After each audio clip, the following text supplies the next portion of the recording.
starts now with meteorologist Dan Tomaso. All right, so is this storm now past us? It's past us in a sense. I mean, I think people are going to kind of all lump this together, the snow, the wind, and the cold. So now the snow is pushed away for the most part. It's going to turn much windier, James, and it's going to be a very cold night ahead of us. So unfortunately, we've had a lot of wind over the last few days. We get more coming into tonight.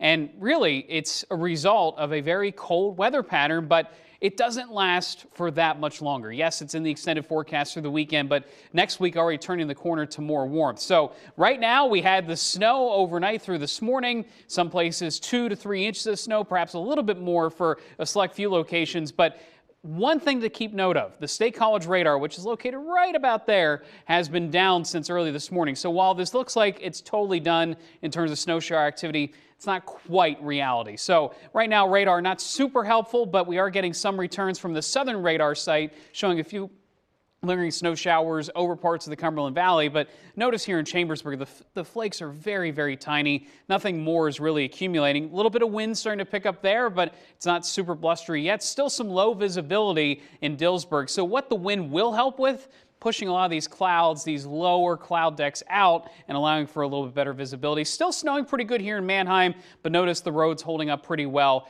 as this really never got going in terms of big accumulating snow. We didn't have the big flakes, we didn't have the big snow rates coming down, but just enough to cause problems at the wrong time of the day. Current temperatures 25 in York, Lidditz 23, Loysville 23 degrees as well. The winds will pick up as the day continues. Our hourly forecast shows that wind getting quite strong here through the afternoon and evening. Gusts likely over 30 miles per hour as temperatures drop into the teens. So here's the big picture. There goes the area of low pressure.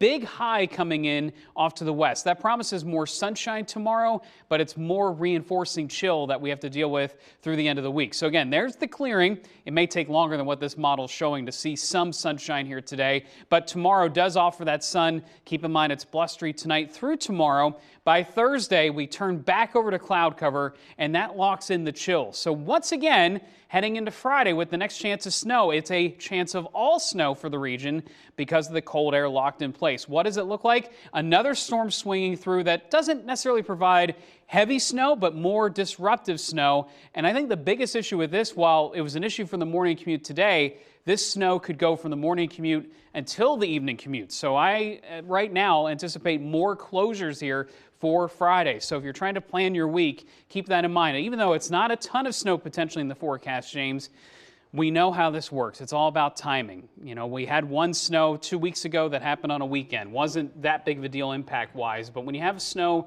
either in the morning commute or snow that lasts all day, it's very disruptive to work, school, sorts of things we like to do. Yeah. Do you think that we need to be concerned about any potentials for ice? Well, and that's always the problem. When you get the winds picking up behind a storm like this, even though it's not a ton of snow, I do expect blowing and drifting. So especially some of those side roads, especially if it's exposed over like a fielded area, keep in mind that could get slick. All right, Dan. Thank you very much. Up next, Microsoft.